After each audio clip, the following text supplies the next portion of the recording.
JD Tools here. Today we're going to be going over the DeWalt 15 amp, 4 horsepower, 14-inch chop saw. This chop saw is rated to cut 5-inch round black pipe. It weighs a total of 36.5 pounds. I'm going to go ahead and jump straight into it and the features that it has. This here is what you call a quick lock right here. That pulls up, goes all the way back.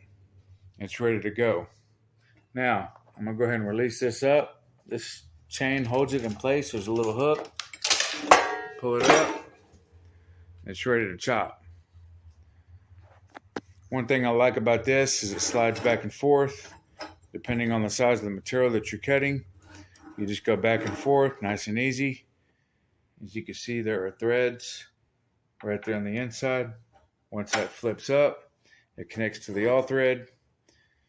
A couple little tighten down on the screw handle here, and it is ready to cut.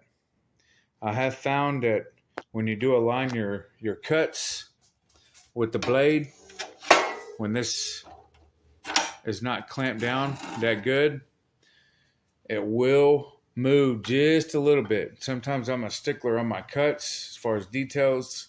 I want them to be perfect, especially if you're trying to make legs on something and you want them to all be straight. If you don't feel like grinding that much on them, I do find that when you do clamp it down, that once that piece of metal gets positioned, it will move just a little bit.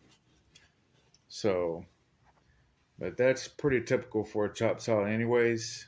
Just something to kind of watch out for. Here we have an Allen wrench holder. It's a little rubber grommet in there, a little hole, and just goes right in. I find that really handy right there. Sometimes if I'm making a lot of cuts, I just throw that right in there if I want to save some time. Here we have your guard. No problems there. Solid metal. Does a great job. Very happy with it. And that Allen wrench that I showed you, you stick it right in there, and that's how you change the blade out. Here we're running the Diablo blade. Pretty happy with it. I got a new blade that I'm gonna run. That they say that this one's really good. It's pretty abrasive. It feels solid. And I can't wait to give this a try. I may do a review on this blade too as well. But overall, extremely happy with this saw. It's been an excellent saw. The model number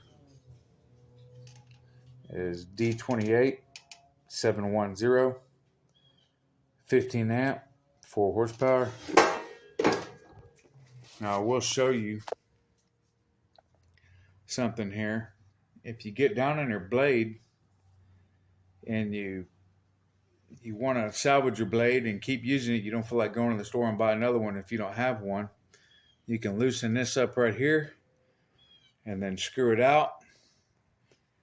And a lot of times you can cut a little bit more material that way, because sometimes you'll notice your blade will get down to, let's say, right here or something like that. You can't cut anymore, or it'll almost cut your material and then you got to change your blade or whatever. So what I have found out, I'm going to go ahead and show you here manually. So it's a pretty decent blade on there now. I could still cut a lot of material, but if you see that bolt right in that spring right there, there's a stopper right there, and that stops, and that's where that bolt is. So if you loosen that up, you'll be able to come up or come down a little bit more and salvage a little bit more of your blade to finish cutting whatever material that you're cutting. Overall, extremely happy with this chop saw. It's very powerful. If it's not cutting through any material or some really thick material, just guide it through. Don't force it, just guide it, and it'll get through. This thing is a workhorse. It always runs. I'm extremely happy with it. I do try to take good care of it and wipe it down when I can. Of course, you can see the dirt and the grease on there. I need to wipe it down a little bit better. I will do that after the video. I've pretty much been using it all day, but overall extremely happy with this chop saw.